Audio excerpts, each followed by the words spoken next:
জানাচ্ছি, বিনীত অনুরোধ, আমরা কি করলে আপনারা আমাদের কষ্টটা বুঝতে পারবেন, আর কতগুলো আসিয়া প্রাণ দিলে আপনারা আমরা সবাই সচেতন হব।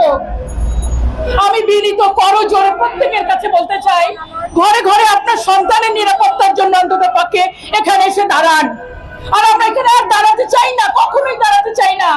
আমরা বলতে চাই এবারেই যেন আমাদের শেষ দাঁড়ানো হয়, আর কোনো আসিয়া, আর কোনো মা, কোনো বোন যেন ধর্ষিত না হয়।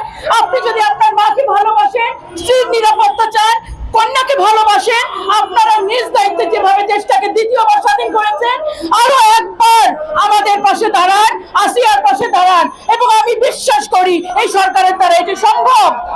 আমি আবার অনুরোধ করছি যে মাননীয় প্রধান উপদেষ্টা, আপনার নোবেল শান্তি পুরস্কার আমরা যেভাবে করে সম্মানিত হয়েছি, আরো একবার আমরা বিশ্ব দরবারে নারী নির্যাতনের বিরুদ্ধে একটা মাইল ফলক তৈরি করে দৃষ্টান্ত হতে চাই।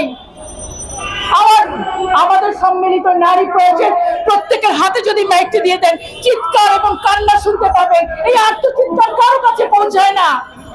আমরা শুধু আইন তৈরি চাই না, আইনের বাস্তবায়ন চাই। আইন যথেষ্ট আছে, হয়তো আরো পরিবর্তন হবে, কিন্তু যদি এটি বাস্তবায়ন না হয় আমাদের পরিণতি একই থেকে যাবে। আমি আবারও সম্মানের সাথে, বারবার কৃতজ্ঞতার সাথে, আমি এই যে বর্তমান যে শাসনের দায়িত্বে যারা আছেন,